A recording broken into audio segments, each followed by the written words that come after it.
السلام عليكم، كنتمنى ان شاء الله تكونوا مزيانين وفي اتم الصحه ان شاء الله يا رب. وصفتنا اليوم هي عش البطاطس. هاد الاكله كتجي لذيذه بنينه مفرمجه، كنتمنى ان شاء الله تجربوها وتنال اعجابكم. غادي ندوزو المقادير على بركه الله. غادي ناخذ كميه ديال البطاطا، غادي نديرها في كاسرونه مع الماء مع نصف ملعقه صغيره ديال الملح، وغادي نديرها كتسلق مزيان مزيان.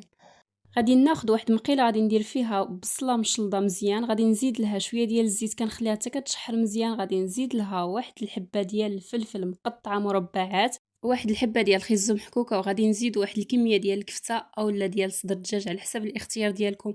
غادي نزيدو التوابل، شويه ديال الملح، شويه ديال التحميره، شويه ديال الابزار، شويه ديال السكنجبير. غادي نخلطو مزيان ونخليوه حتى كيتشحروا مزيان.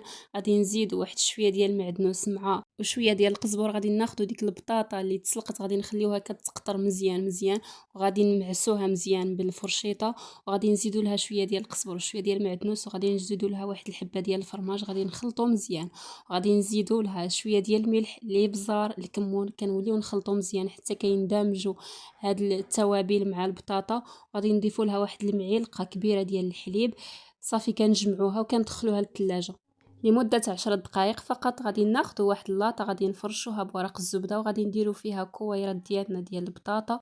غادي ناخذ واحد الكاس غادي نضغطو على البطاطا ديالنا، وغادي نطلعوا لها شويه الجوانب باش ما تسيحناش البطاطا. وغادي نعمروها بالحشوه اللي صاوبنا قبل. في هذا الاثناء غادي نديرو الفران يسخن، وغادي نرشوا عليهم الفرماج محكوك. غادي ندخلوهم للفران كيكون سخون، وراه في الساع كتوجد.